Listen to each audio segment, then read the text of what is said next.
अस्सलामुअलैकुम। Of camera stories के एक न्यू एपिसोड के साथ मैं हूं Mazhar Malik. Thank you so much and love you so much आप सबके प्यार भरे फीडबैक का। आज जी दो कहानियां जो मैं आपको सुनाने जा रहा हूं। हर इंसान के साथ कोई ना कोई ज़िंदगी का वाक़या होता है, वो मुझसे शेयर करता है। बाज़ की ज़िंदगी में 3-4 वाक़यात हुए होते हैं और बाज़ की ज़िंदगी में एक ही छोटा सा वाक़या हुआ होता है, लेकिन उसको आज तक भुला नहीं सके होते।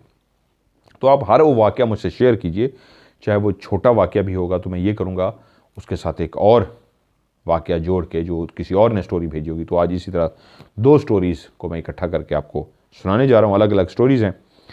ठंड बहुत ज़्यादा है, शदीद किस्म की ठंड है। मैं तकरीबन मेरा ऐसे दिल चाह रहा था वॉक करने को। आज फोग बहुत ज़्यादा, धुंध बहुत ज़्यादा है, और जब धुंध होती है तो जिन्नात और इस तरह की मखलूक़ात बहुत बाहर निकल आती है। उनकी एक, जिस तरह हमारे लिए गर्मियों में बारिश हो जाए और रोमांटिक मौसम होता है कि बारिश हुई हुई है, सुहाना मौसम है, कैसा ज़बरदस्त मौसम है, हम इंजॉय करते हैं। तो इस तरह धुंध और इस तरह का मौसम होता है तो यह मखलूक भी बहुत ज़्यादा इंजॉय करती है। तो इस तरह का जब मौसम होता है तो मैं फिर वॉक के लिए बाहर निकल जाता हूँ। तो मैं अभी वॉक करके आया हूँ, रात के पहर है, काफ़ी लेट नाइट है, और कुछ ऐसा फील हुआ कि नहीं है कुछ नज़ारे देखने वाले। तो मैं वॉक करके हूँ, इतनी शदीद धुंध है कि आपकी सोच है। मैं अंदर आया हूँ तो मेरी हालत बहुत कपकपाहट से बुरी हालत थी, तो मैंने स्टोरी भी रिकॉर्ड करनी थी। अब आगे कुछ गरमाइश मिली है मेरे जिस्म को और मेरे हाथ बेहतर पोजीशन में हैं, वरना मैं कांप रहा था। स्टोरी है, अब्दुल वहाब नाम है उनका, जिनकी पहली कहानी है, जिन्होंने मुझे टेक्सला से ये अपने एक दोस्त की सच्ची कहानी भेजी है। उसी तरह उन्होंने शुरू में, हर बंदा जो कहानी में लिखता है कि जी आपकी कहानी सुनते हैं बहुत अच्छा लगता है, thank you so much, love you so much, ये भी लफ्ज़ उन्हीं के हैं, और आपकी कहानियाँ सुनते हैं तो एक सुकून सा आ जाता है। तमाम लोग मुझे फीडबैक देते हैं कहानी रिकॉर्ड कराने से पहले, वो यही देते हैं कि आपकी स्टोरी जब तक ना सुने तो मज़ा नहीं आता, एक नशा सा लग गया है आपकी स्टोरी का, और ये ज़िंदगी का बहुत बड़ा अहम हिस्सा बन चुकी है। मैंने भी स्टोरी इसलिए शुरू की थी, कैमरे के पीछे मेरे साथ क्या क्या वाक़यात हुए वो आपको सुनाऊंगा। अभी भी हैं बहुत सारे सुनाने वाले, वो भी आपको सुनाऊंगा। लेकिन लोगों ने भी जब भेजनी शुरू कर दी तो ख्वाहिश थी कि उनकी कहानियों को भी बीच में शामिल करूं, और आपको अगर अच्छा लगता है, सुकून आता है, तो इसलिए फिर मैं कोशिश करता हूं आपके सुकून का बायस बन सकूं। अगर मेरी वजह से किसी को खुशी होती है तो मैं इससे बढ़ के मेरे लिए खुशी की क्या बात हो सकती है। बाकी आजकल अगर किसी को शौक़ है ना जिन देखने का, तो बाहर निकल जाए धुंध में, शदीद धुंध में, कपड़े लेकिन बहुत ज़्यादा गर्म पहन के जाएँ, लेगी वैगी पहन के जाएँ, लेगिंग पहन के जाएँ, नीचे मोटे कपड़े पहन के जाएँ, अपने आप को फुल बंद करके, और नज़ारे जाके देखें तो आपको फिर आवाज़ आई, ये नज़ारे आपको देखने को मिलेंगे बहुत ज़्यादा। खैर, अब अब्दुल वहाब की स्टोरी इस तरह की है। उन्होंने दोस्त का नाम क्या है, फ़र्दी रख लें तो उनका इनाम मैं फ़र्दी रख रहा हूँ, इनाम। इनाम के साथ 2 वाक़यात हैं, वो कहते हैं, जो उनके साथ एक बचपन में और अभी एक कुछ अर्सा पहले 2012 में वाक़या हुआ, जो वो कहते हैं आज तक मैं भूल नहीं सका। तो ये कहानी अब्दुल वहाब की ज़ुबानी जो उनके दोस्त इनाम ने उनको सुनाई है। इनाम छोटा सा था और उनका जो घर है अभी भी वहीं पे ही रहते हैं। टेक्सला पेशावर के रास्ते में आता है, पिंडी से आप पेशावर की तरफ जाते हैं तो रास्ते में टेक्सला आता है। वो कहते हैं हम छोटे से थे तो हमारा एक दफ़ा प्रोग्राम बना, खुबानी के बाग थे, उसकी छोटी छोटी दीवारें थीं, अंदर बाग लगे हुए थे। तो दोस्तों ने हमें प्रोग्राम बनाया कि चलो यार खुबानियाँ तोड़ के आते हैं। बचपन बहुत सारे लोगों का ऐसा गुजरा होता है जिसमें शरारत के तौर पे भी हम लोग जाते थे, फल और आम और इस तरह की चीज़ें तोड़ के आते थे। तो वो कहते हैं हम भी इस तरह 2 दोस्त, दोपहर का टाइम था, खुबानी तोड़ने के लिए खुबानी के बाग की तरफ चले गए। हम जब बाग के करीब पहुंचे तो दीवार के ऊपर चढ़ना थोड़ा सा मुश्किल था, क्योंकि छोटे थे, कद भी छोटा था, इतना ज़्यादा बड़े नहीं थे। तो अब इसका एक ही हल था, कुछ ईंटें रखी जाए, नीचे ईंटें रख के उसके ऊपर चढ़ा जाए और दूसरा दोस्त उसकी मदद करे और वो दीवार के ऊपर चढ़े, और उसके बाद कोशिश की जाए कि हम खुबानियों को तोड़ सकें। कुछ जो उसके बूटे थे वो दीवार के बिल्कुल पास लगे हुए थे। कहते हैं हमने इधर उधर से ईंटें इकट्ठी की, और ईंटें इकट्ठी करने के बाद एक इस तरह के नीचे से बना दिया कि दोस्त जो मेरे साथ था, इनाम कहते हैं उसने भी मेरी मदद की, मेरा हाथ पकड़ा और मैं जैसे कैसे उन पर चढ़ गया, और फिर उसके सहारे से मैं दीवार के ऊपर भी चढ़ गया। मैंने ऊपर खड़े होकर पहले झांकना था कि ऊपर कोई है तो नहीं, कोई माली, कोई देखने वाला, ये वह, जिस तरह बच्चे शरारत करते हैं, तोड़ने की कोशिश करते हैं तो वो मना करते हैं कि नहीं तोड़ना। वो कहता है मैंने ऊपर चढ़ के देखा, इधर उधर हर तरफ झांका तो कोई भी नहीं था। मैं समझ गया मौका बहुत अच्छा है, खुबानियाँ तोड़ी जा सकती हैं, कोई भी नहीं है। मुझे उसने नीचे से पूछा हाँ कोई है? तो कहता है मैंने उसे कहा नहीं कोई भी नहीं है। तो उसने कहा बेहतरीन है, हाथ बढ़ा फिर तोड़। पहले तो अपने आप को बचाना था ना, कोई इधर उधर देख ना ले। बस जब देख लिया कोई भी नहीं है, नीचे से भी गो हेड का इशारा मिल गया, तो वो कहता है मैंने ना हाथ तोड़ने के लिए खुबानी की तरफ किया। खुबानी तोड़ी पकड़ के, अब उसी वक्त दीवार पे तो नहीं रख सकता, पीछे की तरफ ही डालनी थी ताकि हम बाद उठा सके, दोस्त को पकड़ानी थी। मैंने थोड़ी सी दोस्त को पकड़ाई और जैसे ही मैंने दोबारा से हाथ आगे किया तोड़ने के लिए, बेहतरीन पकी हुई खुबानियां जबरदस्त किस्म की मेरे हाथ पे रख दी गई। कहां से आई, किसने मेरे हाथ पे रखी, हमें यह नहीं पता लगा, लेकिन क्लियर पकी हुई बेहतरीन किस्म की पिंक कलर की जो खुबानियां थी वो मेरे हाथ में थी, उस छोटे से हाथ में। और मैंने जैसे ही देखी तो मैंने दरख्त की तरफ देखा, मैंने तोड़ी नहीं थी अभी, पहली तो तोड़ी थी, तोड़ के नीचे दी थी, इस दफ़ा तोड़ी नहीं थी, अभी हाथ ही गया था। और मेरे हाथ में जब खुबानियां आ गई, मैंने इधर उधर देखा, कोई भी नहीं था। मैंने कहा शायद मेरा वहम है, ये क्या हुआ है? मैं चौंक सा गया कि मेरा वहम है, ये क्या हुआ है? मैं चौंक सा गया। बच्चा था, कहता है डर भी था कि कोई आ ना जाए। कहता है यार शायद मैंने तोड़ ली होगी। मैंने वो मुट्ठी पकड़ी और दोस्त को कहा ये ले यार पकड़ पकड़। वो जो नीचे खड़ा था उसने कमीज़ आगे से यूं की हुई थी, पकड़ के पल्लू इस तरह मैंने उसमें डाल दी। अब ये तीसरी दफ़ा मेरा हाथ आगे जा रहा था तोड़ने के लिए। इस दफ़ा कहते हैं जब मेरा हाथ बिल्कुल तोड़ने के लिए गया तो मेरी निगाह उस तरफ थी, बिल्कुल पहले की तरह सेम पिंक पकी हुई खुबानियां मेरे हाथ पे रख दी गई। किसने रखी, किसका हाथ था, कौन था, कोई भी नजर नहीं आया, किसी को भी मैंने नहीं देखा। लेकिन यह था कि पकी हुई खुबानियां, मैंने अभी हाथ यूं ही किया हुआ था कि मेरे हाथ के अंदर आ गई। खुद से टूट के तो आ नहीं सकती और पकी हुई थी, अलग अलग जगह से चुन के तोड़ी गई थी। जिस भी हाथ ने तोड़ा था मैंने उस हाथ को नहीं देखा, जिस हाथ ने मेरे हाथ में रखा था मैंने उस हाथ को भी नहीं रखा। बस मुझे इतना नजर आया जैसे उड़ती हुई सी आई हैं। मैं उस एक टहनी लगी हुई थी, उस टहनी पे मेरा हाथ नीचे जा रहा था तोड़ने के लिए। अभी नीचे ही गया है तो जिनको मैं तोड़ना चाह रहा था वो अपनी जगह पे मौजूद रही हैं, उनको मैंने नहीं तोड़ा। लेकिन उनकी जगह पे मैंने देखा ऐसे 3-4 जो आई हैं सीधी मेरे हाथ पे आ गई हैं, जैसे उड़ती हुई फजा से आई हैं। बहुत ऊपर से मैंने उड़ता हुआ नहीं देखा, उसी टहनी के पास ही थोड़ा सा बस मैंने देखा है कि उड़ी हैं, मेरे हाथ पे आ गई हैं। जब मैंने उठाया तो मैं उस वक्त डर गया हूँ, क्योंकि पहली दफ़ा तो मैंने खुद तोड़ी, दूसरी दफ़ा मुझे रखी गई, मैंने कहा शायद वहम है या मैंने तोड़ लिए। तीसरी दफ़ा तो अभी मैं तोड़ने ही लगा था, हाथ उस तरफ गया था, बड़ा ही था कि मैंने देखा उसी टहनी से ही अंदर से निकली और मेरे हाथ पे जब आ गई हैं मैं डर गया। मैंने एकदम से छलांग मारी नीचे। तो मेरा दोस्त कहता क्या हुआ? मैंने कहा भागो, और हमने भागना शुरू कर दिया। मेरा दोस्त समझा शायद माली या वहाँ का कोई चौकीदार वगैरह आ गया, तो वो भी मेरे साथ साथ भागता रहा और हम भागते रहे, भागते भागते जब वहाँ पहुँचे तो मेरे सांस चढ़ा हुआ था। कहता है क्या हुआ? मैंने कहा यार कुछ खौफनाक हुआ है। कहता है क्या हुआ है? और मैंने उसे जब वाक़या बताया, कहता है यार तू पागल है, तेरा वहम होगा। कहता है नहीं, पहली दफ़ा तो मैंने तुझे तोड़ के दी थी, दूसरी दफ़ा मेरे हाथ में इस तरह आई है, मैं उसको वहम समझा था तेरी तरह। तीसरी दफ़ा जब मेरा हाथ अंदर गया है तो उस वक्त क्लियर मैंने देखा जिस गुच्छे को मैं तोड़ना चाह रहा था वो अपनी जगह पे मौजूद रहा है, ये रखा गया मेरे हाथ पे। तभी कहता है मैं भाग गया, भाई मैंने नहीं जाना। फिर मेरा दोस्त भी डर गया क्योंकि मेरी हालत बहुत डरी हुई थी, हम बच्चे थे। आज के बाद हमने कहा हम नहीं जाएंगे, उसके बाद हम फिर कभी उस तरफ गए ही नहीं हैं। वो कहते हैं इनाम के साथ ये वाक़या हुआ और उसको ये याद रहा कि मैं इस तरह तोड़ने गया था, इस तरह तोड़ के मेरे हाथ में पकड़ा दी गई थी। काफ़ी ऐसा याद रहा, बात भूल गई, वक्त गुजरा। 2012 की बात है। इनाम अपने कुत्ता, उसने पालतू कुत्ते जिस तरह घर में रखते हैं, शाम को टहलाने के लिए लेके जाते हैं। तो ये गर्मियों की शाम थी तो अपने कुत्ते को लेके बाहर आ गया। वो कहता है उसका उसने पट्टा बांधा हुआ था और जैसे ही वो घर से बाहर निकला उसने उसके गले से पट्टा निकाल दिया।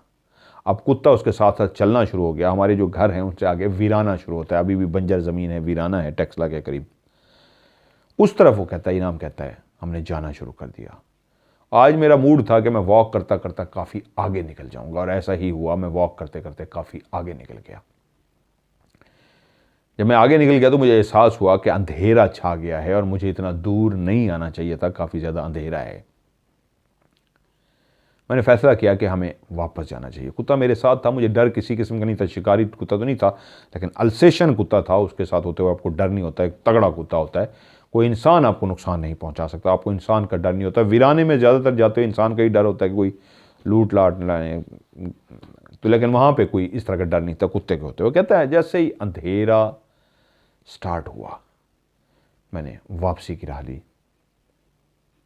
कुत्ता उस तरह छोड़ा हुआ था और हम वापस आना शुरू हो गए। गर्मियों की जब रात हो तो उस वक्त एक शदीद गर्मी का भी एहसास होता है। सर्दियां हैं, इस वक्त तो सर्दी का बहुत ज़्यादा एहसास है। मेरे ड्रेस से ही आपको अंदाज़ा हो गया होगा कि कपकपी की क्या पोजीशन है। गर्मी में इंसान की एक ऐसी हालत होती है, इतना हब्स होता है, ऐसी अजीब सी हालत होती है, इंसान जानवर परिंदे सारे परेशान होते हैं, बेइंतहा गर्मी का एहसास होता है। प्यास से इंसान तरस रहा होता है, शदीद प्यास लग रही होती है, थोड़ा सा चलता है उसको प्यास लग रही होती है, पसीने आने शुरू हो जाते हैं, अपने माथे से इंसान इस तरह पसीना साफ कर रहा होता है। थोड़ा सा चलते हैं आपके सांस उखड़ना शुरू हो जाती है। वो भी कहता है मैं उसी गर्मी के से मौसम में वापस आ रहा था, मुझे अब थकावट का भी एहसास था और गर्मी भी लग रही थी। जिस रास्ते से हम वापस आ रहे थे उसी के लेफ्ट साइड पे एक कुआं था। कुएं से पानी तो अब कोई नहीं भरता था, वो कभी जिंदगी में इस्तेमाल में था, लोग जाते थे पानी वगैरह भरते थे, लेकिन अब लोगों के घरों में अपना सिस्टम हो गया था। अब 2012 में किसने कुएं से पानी भरना, लेकिन कुआं अभी भी मौजूद था। जब हम उस कुएं के करीब पहुंचे हैं, मेरा दिमाग किसी और तरफ था, मुझे गर्मी का एहसास था, कुत्ता भी मेरे साथ था, वो भी जबान बाहर निकाले हाँकता हुआ मेरे साथ चल रहा था। जैसे ही हम उस कुएं के करीब से गुजरे तो मुझे एक ऐसा एहसास हुआ जैसे पीछे मेरे कोई है।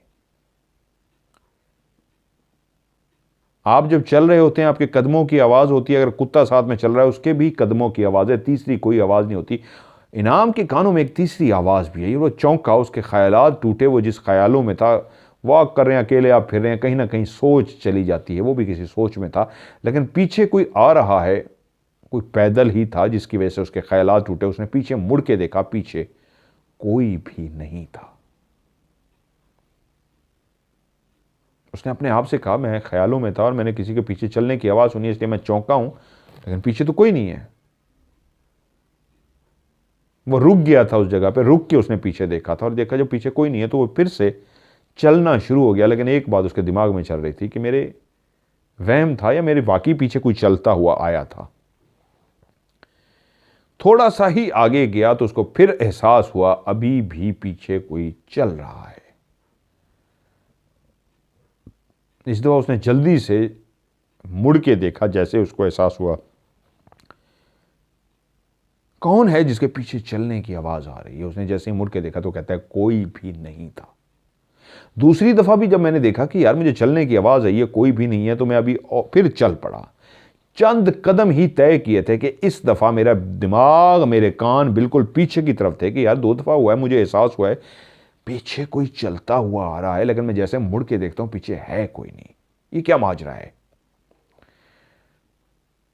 तीसरी दफा वो कहता है मैं बिल्कुल अलर्ट था, मेरे कान भी और मेरा दिमाग भी, तो मुझे महसूस हुआ कि इस दफा कोई क्लियर पीछे है।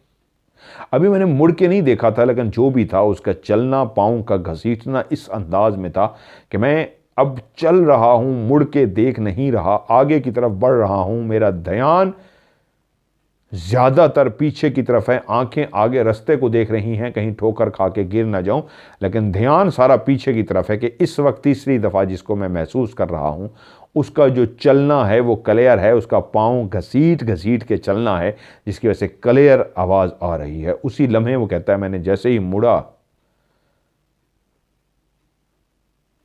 पीछे कोई भी नहीं था। अब मुझे एहसास हुआ कि मेरा वहम नहीं है, इस दफा मैंने क्लियर किसी को महसूस किया है। लेकिन क्या हुआ है, वहीं पे जब मैंने मुड़ के देखा है, रुका हूं और देखा पीछे कोई भी नहीं है, तो मेरा कुत्ता जो मुझसे काफी आगे चला गया था कुत्ता भाग रहा होता है, साथ साथ भी चलता है, आगे चला जाता है। वो आगे जो चला गया था वो आगे से ही भौंकता हुआ मेरी तरफ आया और इतना जोर जोर से भौंकना शुरू हो गया कि मैं हैरान हो गया कि इसको क्या हुआ है। मैंने उसका नाम लेकर, उसका मिसाल के तौर पे मुझे नहीं उन्होंने नाम लिखा, टॉमी, टॉमी क्या हो गया है। तो वो भौंकता भौंकता बिल्कुल मेरे करीब आ गया और मेरे करीब खड़ा होकर इस अंदाज में देख के पीछे भौंक रहा था जैसे वो बहुत डरा हुआ भी है और शदीद भौंके जा रहा है, डर भी रहा है और भौंके जा रहा है। मैंने उसको टॉमी टॉमी कहा, मेरी बात भी नहीं सुन रहा। मैंने चलना शुरू कर दिया कि ये भी मेरे साथ चलना शुरू कर दिया। और जैसे मैंने चलना शुरू किया तो टॉमी ने भी मेरे साथ चलना शुरू कर दिया। चंद कदम पीछे ही गए थे कि मैंने दोबारा से मुड़ के देखा। उस वक्त कुत्ता मेरा शदीद भौंक रहा था, इतना भौंक रहा था, इतना भौंक रहा था कि मुझे मुड़ के देखना पड़ा। उसकी हालत ये थी, वो डर भी रहा था और शदीद डरता कुछ कदम पीछे हो जाता। इतना डर रहा था कि भौंकता कदम पीछे हो जाता और उसको मैं बुला रहा हूं, मुझे देखता नहीं रहा। ऐसा कभी नहीं हुआ कि मैं अपने कुत्ते को बुलाऊं, वो जितना भी भौंक रहा हो। कुत्ते को एक ट्रेंड किया जाता है, कुत्ता किसी को देख के भौंक रहा हो तो मालिक उसको जब आवाज देता है कुत्ता खामोश हो जाता है, टॉमी चुप चुप खामोश। कोई भी इशारा दें तो कुत्ता समझ जाता है। वो मैं उसको कह रहा है, सारे इशारे कर रहा हूं, मेरे कुत्ता बात सुनने को तैयार ही नहीं और जिस अंदाज में भौंक रहा है वो डरा हुआ है। उसी लम्हे कहता है मैंने मुड़ के जो देखा तो कोई चीज जिसको मैं क्लियर देख सका हूं, कुएं के पास, कुआं कुछ ही फासले पर रह गया था, वो फजा के अंदर था। ऐसे जैसे शीशा सा होता है, ऐसे शीशे की तरह उसका वजूद था, आर पार उसके नजर आ रहा था। वो था भी सही और नहीं भी था। वो क्लियर था, जिस तरह एक ऐसा शीशा होता है बिल्कुल साफ, नीट एंड क्लीन होता है, आप उसके आर पार देख सकते हैं। वो इसी तरह का ही था वजूद उसका, बिल्कुल हाथ पांव बाजू एक इंसान का जिस तरह जिस्म होता है ऐसा ही जिस्म था, लेकिन कद बहुत ऊंचा था, तकरीबन 7 से 8 फुट ऊंचा उसका कद था। लेकिन वो टोटल का टोटल शीशे का था, मिरर की तरह का था और वो हवा में खड़ा था और यूं हल्का हल्का लहरा रहा था।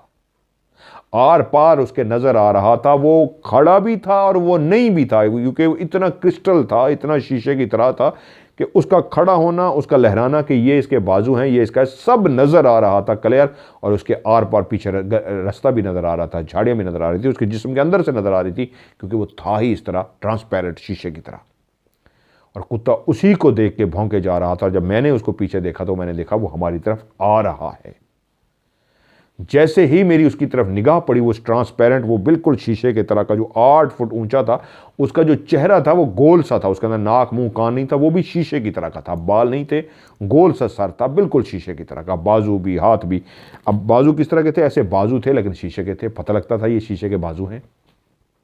शीशे से मुराद वो नहीं जिसमें हम चेहरा देखते हैं, वो शीशा जिसके टेबल का जिस तरह शीशा होता है, जिस तरह आर पार देखते हैं, ऐसा था, शीशे की तरह का। और वो हमारी तरफ आ रहा था। कहता है मैंने जैसे ही देखा मैं समझ गया ये इंसान नहीं है, ये जिन्नात हैं। 8 फुट कद और बिल्कुल ऐसा कि उसके आर पार नजर आ रहा है, अंधेरे में भी वो शीशे की तरह महसूस हो रहा है। वो सफेद, इस तरह का सफेद था। शीशे से मुराद वो शीशे का नहीं था, यानी मैंने अपनी तरफ से लफ्ज़ शीशे का इस्तेमाल किया, यानी कि जिस तरह सफेद साया होता है जिसके आर पार भी देखा जाता है, वो एक सफेद साया सा था जो अंधेरे के अंदर भी क्लियर वो साया नजर आ। जब अंधेरा हो और वहां पे सफेद साया हो तो आपको क्लियर नजर आएगा, लेकिन वो एक ऐसा सफ़ेद साया था जिसके आर पार देखा जा सकता था। जिस तरह अक्सर मैंने आपको राज प्रोग्राम की इन्वेस्टिगेशन में जिन भी दिखाए हैं, इस तरह के जो रिकॉर्ड हुए हैं, जो धुएं के बने हुए थे लेकिन धुएं के आर पार भी देखा जा सकता था, वो भी इस तरह का एक सफ़ेद साया था जिसके आर पार देखा जा सकता था। कहता है कुत्ता मेरा पहले ही बहुत ज़्यादा भौंक रहा था और मैंने भी जब उसको देख लिया तो उसके बाद मैंने कुत्ते को फौरी तौर पर आवाज़ दी और मैंने दौड़ना शुरू कर दिया। और जब मेरे कुत्ते ने देखा है वो दौड़ रहा है तो उसने भी मेरे साथ साथ दौड़ना शुरू कर दिया। कुत्ते ने भौंकना बंद कर दिया और हम दोनों जितनी तेज़ी से दौड़ सकते थे, कुत्ता तो खैर बहुत तेज़ दौड़ता है इंसान से, दौड़ते रहे दौड़ते रहे दौड़ते रहे। काफ़ी आगे जाके 6-7 लड़के थे जो मेरे ख्याल में रह गए थे, कुछ लड़के आगे जा रहे थे क्रिकेट खेल के, अपनी क्रिकेट ख़त्म करके रात को आ रहे थे। जब हम वहाँ तक पहुँचे उस वक्त हमारी हालत बहुत अजीब हो चुकी थी, और इतनी कि हम जब जैसे उनके करीब गए तो ज़मीन पर गिर से गए। वो सारे लड़के भागते हुए हमारी तरफ आ गए कि क्या हो गया, क्या हो गया। बेहोश में नहीं हुआ था, होश में मैं था, लेकिन मैं गिर गया था। ऊंची ऊंची नाम कहता है मैं सांस ले रहा था, तो वो मेरे इर्द गिर्द जमा हो गए, क्या हो गया, क्या हो गया। मैंने कहा यार मुझे पकड़ लो, मेरे अंदर हिम्मत नहीं है। तो उन्होंने जल्दी से मुझे पकड़ के मुझे खड़ा किया और वो मुझे सहारा दे के मुझे घर तक छोड़ के आए। उसके बाद वो कहता है मैंने तौबा कर ली कि ज़िंदगी में इस रास्ते की तरफ कभी नहीं जाऊँगा, और फिर मैं उस रास्ते की तरफ कभी भी नहीं गया। ये अब्दुल वहाब ने मुझे कहानी भेजी थी, छोटी सी, जो उनके दोस्त इनाम की है, टेक्सला वाली साइड की, जो मैंने आपको सुनाई। एक कहानी मुझे एक और भेजी गई है, ये आगे एक स्टोरी किसी की थी, फिर मुझे ढूंढनी पड़ती है कि छोटी कहानी इसके साथ एक छोटी कहानी और जोड़ लूँगा। एक और कहानी मुझे भेजी है इमरान ने, उनका रियल नेम इमरान है और उनकी दादी का नाम था सकीना। वो कहते हैं मेरी ये दादी की सच्ची कहानी है, और वो भी एक छोटी सी कहानी है जो मुझे भेजी है। तो ये कहानी इमरान की ज़बानी, जो उनको उनकी दादी सकीना की सच्ची कहानी है। वो कहते हैं कहानी कुछ इस तरह की है, हमारा बहुत पहले, अब तो खुद भी इमरान जो है वो कहते हैं मैं खुद बूढ़ा हो चुका हूँ, मेरी दादी को तो फौत हुए बहुत अरसा टाइम हो गया। हमारा जो घर था इस अंदाज में बना हुआ था, कच्चा हमारा घर था, लकड़ी का उसका दरवाज़ा था, लेफ्ट साइड के ऊपर लगा हुआ था। जैसे ही दरवाजे से आप अंदर दाखिल होते हैं तो राइट पे 2 कमरे से थे कच्चे से, उसके बाद एक बहुत बड़ा सा सहन था, और फिर आगे सामने 2 कमरे थे। 4 कमरों का हमारा ये घर था। दरमियान में सहन था, 2 कमरे उस साइड पे थे, 10 मरले का कहते हैं घर था, 2 कमरे इस साइड पे थे, परली साइड पे हमारे वॉशरूम बने हुए थे। हमारी जो दादी थी ना, अक्सर हमें खाने को चीज़ें देती रहती थी। सकीना दादी को हम कभी भी छोटे थे फरमाइश करते, वो हमें कुछ ना कुछ खाने को दे देती। बच्चे थे, बच्चे ख्वाहिश ही कर सकते हैं बड़ों से, और वो हमेशा ख्वाहिश करते। बड़े होते गए, समझ किसी बात की नहीं थी। हाँ, कभी कभी दादी की तबीयत ख़राब हो जाती, जब हम छोटे थे तो हमें कहते चलो बच्चों बाहर जाओ, बाहर जाओ, अंदर ना आओ, हमें अंदर ना आने देते, हम अंदर नहीं जा सकते थे। उस वक्त तक तो नहीं पता था कि दादी के साथ क्या होता है। खैर, वक्त गुजरता रहा, हमें दादी को खाने को देती रही। एक दिन कहता है मैं स्कूल से वापस आया तो देखा सारे उसी तरह जमा है कमरे के अंदर, और मैं अंदर जाने लगा तो मुझे कहा गया बाहर चलो, बाहर चलो। तो मैं उस वक्त बड़ा हो गया था, मैंने कहा क्या हुआ है, देखो तो सही। तो उस वक्त कहते हैं मैंने जो अपनी आंखों से मंजर देखा था वो ये था कि दादी चारपाई पे बैठी हुई थी, मेरा बाप, मेरे बाकी घर वाले इर्द गिर्द नीचे ज़मीन पे बैठे हुए थे। दादी मेरे ने चौकड़ी मारी रखी, ऐसे चौकड़ी मार के जिस तरह बैठते बैठी हुई थी।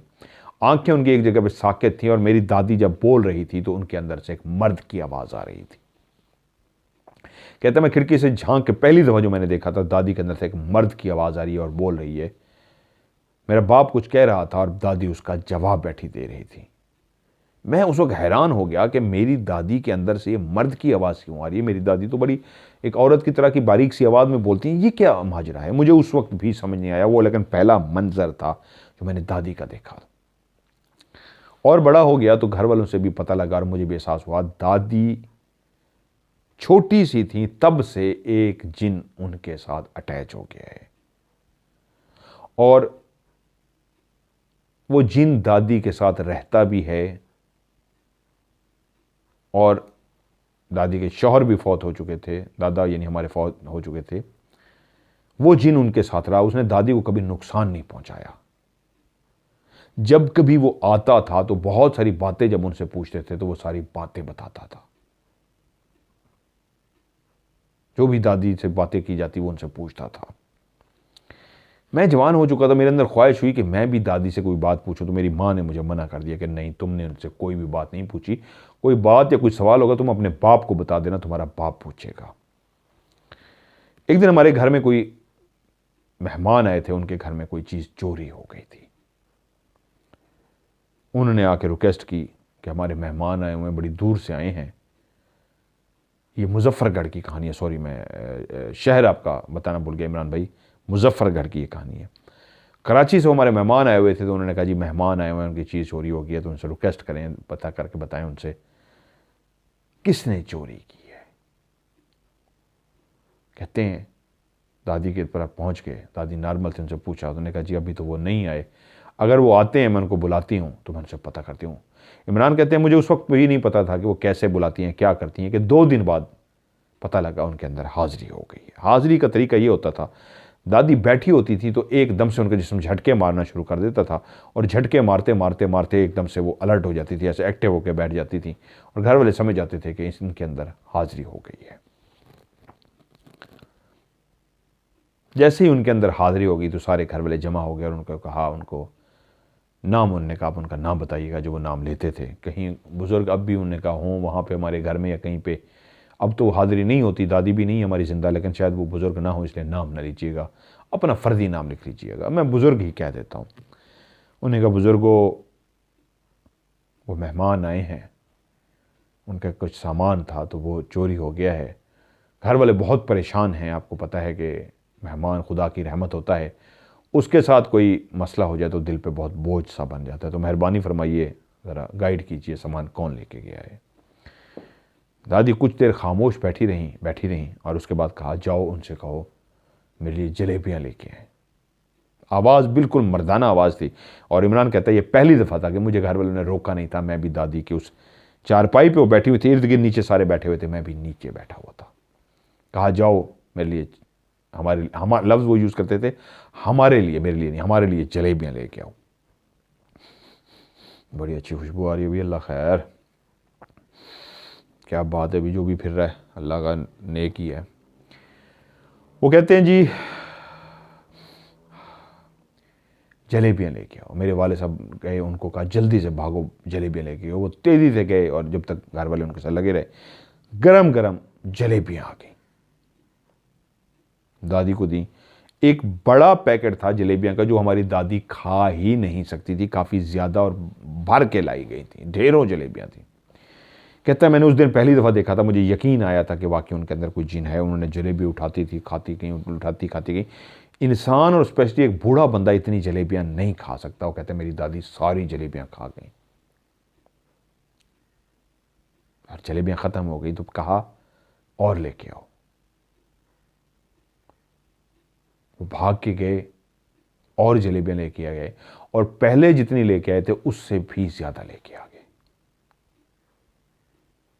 कहते हैं वहाँ पे भी हमारी आंखों ने देखा कि दादी ने जलेबियाँ खानी शुरू की और सारी जलेबियाँ खा गई।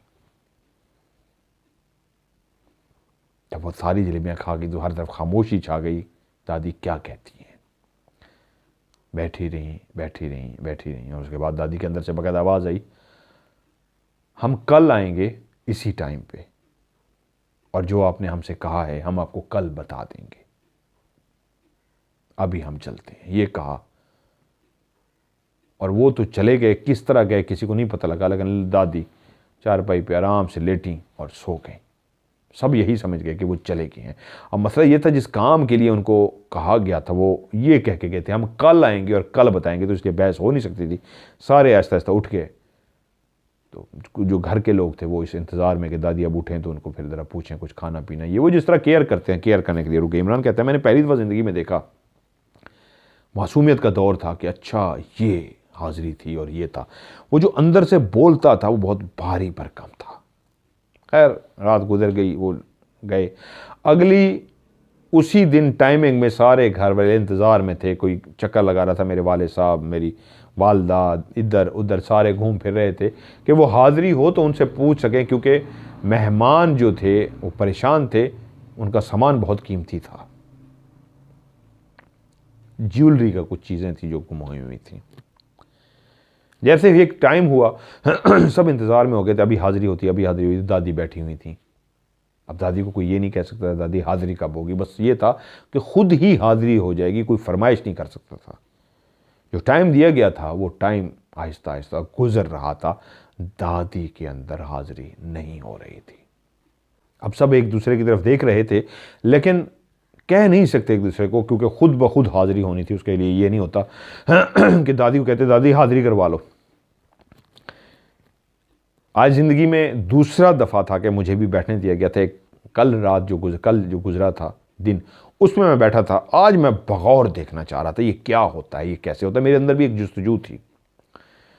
दादी अपनी चारपाई पे बैठी हुई थी, उन्होंने हाथ में तस्बीह पकड़ी हुई थी, वो तस्बीह पढ़ी जा रही थी। बाकी घर वाले इधर उधर मसरूफ़ थे, लेकिन सबकी नज़रें दादी की तरफ थी कि किस वक्त हाज़िरी होती है और वो दादी की तरफ जाते हैं। काफ़ी देर, तकरीबन कोई कहते हैं 40-50 मिनट गुजर के हाज़िरी नहीं हुई, वरना वो जो टाइम देते थे उस टाइम में वो लाजमी आ जाते थे। 50 मिनट के बाद सब आज नाउमीद होने लगे थे जैसे आज वो नहीं आएंगे। मेरे लिए पहला एक्सपीरियंस था, घर वाले नीचे उनसे वाकिफ़ थे। तो इमरान कहते हैं मैं अपना एक्सपीरियंस शेयर करा रहा हूँ, तो मैं ये था कि ये क्या हो रहा है। घर वालों को यकीन था कि वो आज नहीं तो कल आ जाएंगे, आएंगे ज़रूर आएंगे इसी टाइम पे।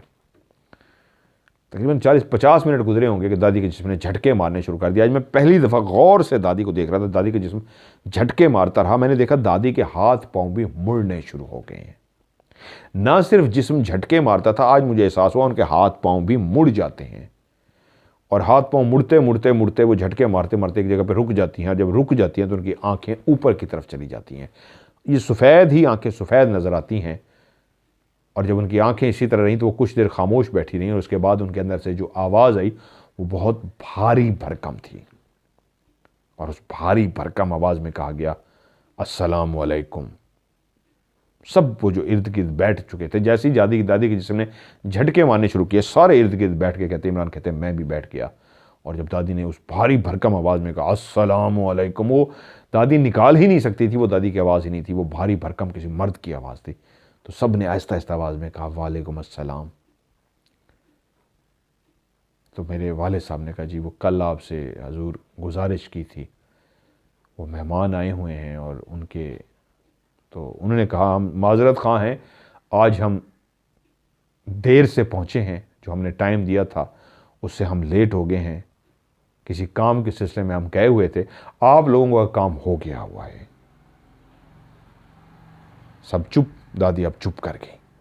अब सब इस इंतज़ार में है कि भाई आगे वो जवाब करें। कुछ देर खामोश बैठी रही, दादी खामोश बैठी रही। और तकरीबन कोई कहते हैं ये मैक्सिमम 2 से 3 मिनट का टाइम है, दादी खामोश बैठी रही हैं। उसी अंदाज में उनका जिस्म रहा है और वो खामोश बैठी रही है।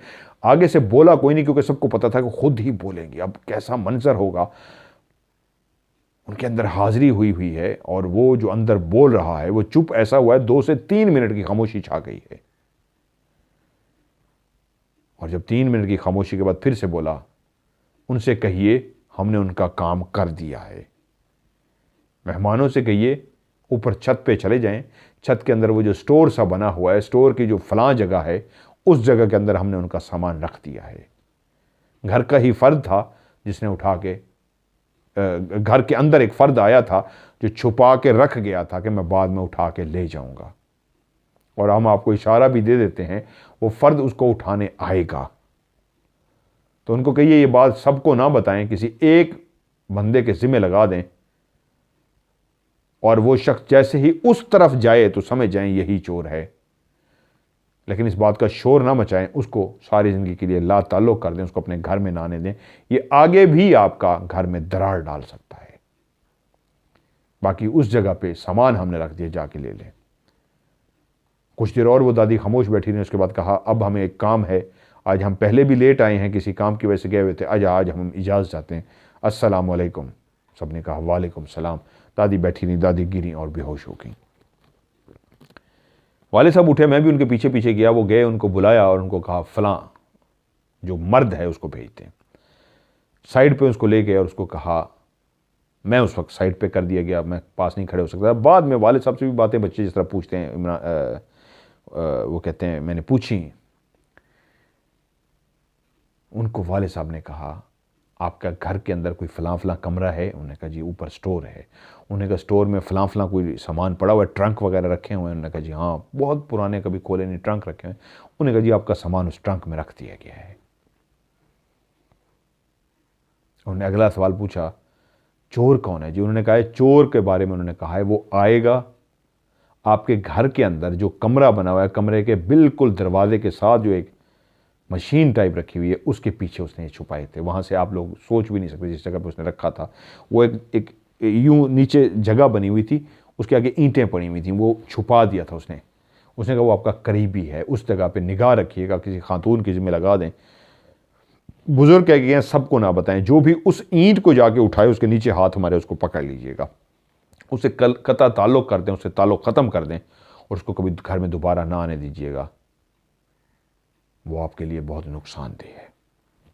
उन्होंने कहा जी ठीक है। वो गए, उन्होंने क्या किया क्या नहीं किया वो कहते नहीं पता, लेकिन तकरीबन हफ्ते बाद वो 3-4 दिन बाद वो आ गए, वालिद साहब से मिले और उन्होंने कहा जी हम जब ऊपर गए स्टोर में जाकर उस ट्रंक को खोला था तो सामान वहाँ पे मौजूद था, वो मिल गया। अल्लाह का शुक्र अदा किया कि मेहमानों को तो हमने दे दिया। अब हम इंतज़ार में थे कि वो जो भी है वो आके उस जगह पे मैं और मेरी बीवी अलर्ट थे। मैंने बाहर रहना होता है, शाम को जब मैं आ जाता हूँ उस वक्त मैं अलर्ट होता था। दिन को मैंने बीवी को अलर्ट किया होता, अलर्ट रहना है, इधर जो आए उस पर निगाह रखनी है, जो इस तरफ हाथ मारे उसको पकड़ना है। तो कहते हैं जी आज आपको इसलिए बताने आया हूँ, कल वो बंदा आ गया था और बंदी आ गई थी, वो आई है, वो हमारी हमसाई थी, वो मिलने के बहाने रोज़ आती थी, उनसे एक बड़ा प्यार का ताल्लुक सारा बन चुका था, वो नए नए आके आबाद हुए थे और मेरी बेगम के साथ उसकी बड़ी याराना हो गया था, बड़ा जल्दी ही उसने गहरा ताल्लुक बना लिया था, मरासिम बना लिए थे और बहुत आगे तक उनके प्यार मोहब्बत हो गया था। उसने उठाए थे और उस तरफ उसी ने ही हाथ मारा था, तो मेरी बेगम ने उसको पकड़ लिया और उसके बाद मुझे बुलाया कि ये औरत है। उसके बाद हमने उसे कहा कि इससे पहले कि हम आपको थाने दें या हम पुलिस के पास जाएं, एक ही हल है, आप लोग यहाँ से निकल जाओ, किराए का आपका घर है, आपका अपना नहीं है। मैं पूरे मोहल्ले में, पूरे गली में ये बात फैला दूंगा कि ये औरत चोर है, रंगे हाथों हमने आपको पकड़ लिया है, इसलिए बेहतर यही है कि आप यहाँ से निकल जाओ जितनी जल्दी हो सकते हैं। हम आपको महीना कहें, 15 दिन कहते हैं, टाइम देते हैं, आप यहाँ से सामान उठाएं, अपना निकल जाएं। क्योंकि आज आपने हमारे साथ किया तो इसमें मतलब है मोहल्ले में आप किसी के साथ भी कर सकती हैं। अब ये देखो हम आप तक पहुँच गए हैं तो फिर हम आपको थाने भी दे सकते हैं। शायद औरत को बात समझ आ गई। वो कहते हैं मैंने उनको ये कल कह दिया है और उन्होंने कहा ठीक है जी हम यहाँ से चले जाएंगे। औरत शर्मिंदा हो गई, उसको भी पता लग गया कि मेरी मौके पे ही चोरी पकड़ी गई है। हमने उसको ये जिम्मेदार गारंटी दी है कि हम इस बात को फैलाएंगे नहीं, किसी को बताएंगे नहीं। तो बेहतर यही है चली जाओ, नहीं तो आदमी से बातें बदनामी हो जाएगी, हम सबको बता भी देंगे। वो कहते हैं जी वो वादा कर गए हम यहाँ से चले जाएंगे। तो मैं आज शुक्रिया अदा करने आया हूँ कि चोर भी पकड़ा गया, सामान तो हमने जाती वहाँ से ले लिया था, मेहमान भी चले गए हैं। इस वाक़े के बाद मुझे यकीन आ गया था दादी ने जो कुछ भी बताया था इसका मतलब है वो सही था। वक्त गुजरता रहा, कहते मैं भी जवान हो गया, मेरी दादी बहुत बूढ़ी हो चुकी थी, अब उनके अंदर हाजिरी बहुत कम होती थी। पहले जिस तरह एक सिलसिला था बहुत कम होता था। मोहल्ले वालों को स्पेशली मेरे वाले साहब ने बाकी ने कहा होता कि ये बात बाहर ना निकले। वो बहुत नाराज़ होते थे और वो जो आते थे वो कहते थे इस बात को आप लोगों ने बाहर क्यों बताया है, क्योंकि एक दफ़ा वो नाराज़ इस बात पे हो गए थे कि वो मेहमान आए हुए थे तो इसलिए हमने काम कर दिया, हमारे बारे में किसी को बताएं मत। हम सकीना से प्यार करते हैं, इसके साथ एक रिश्ता जो हमारा है कोई गलत रिश्ता नहीं है, एक इज़्ज़त और एहतराम का रिश्ता है, प्यार का रिश्ता है। हमने इनके शौहर के सामने भी इस रिश्ते को कहा था जैसे बहन भाइयों का प्यार होता है, इसी तरह का हमारा इनके साथ प्यार है, कोई गलत हमारा रिश्ता नहीं है, इसलिए आप हमें बाहर हमारे बारे में ना बताएं। तो लोग फिर आते भी थे तो मेरे वाले सब कहते हैं नहीं है यार ऐसा नहीं है, अब तो हो ही नहीं रही, मतलब बहाने कर देते हैं। कहते हैं मेरी ज़िंदगी में जब एक दफ़ा हुआ, एक बहुत बारिश हो रही थी बहुत तेज़, तो मेरी बेगम ने कहा, मैं शादीशुदा हो चुका था, मेरी बेगम ने कहा, अभी हमारी नई नई शादी हुई थी, बच्चे नहीं हुए थे, कि मैंने बहुत सारी बातें सुन रखी हैं कि आपकी जो दादी है उसमें ये होता है, ये होता है, ये होता है।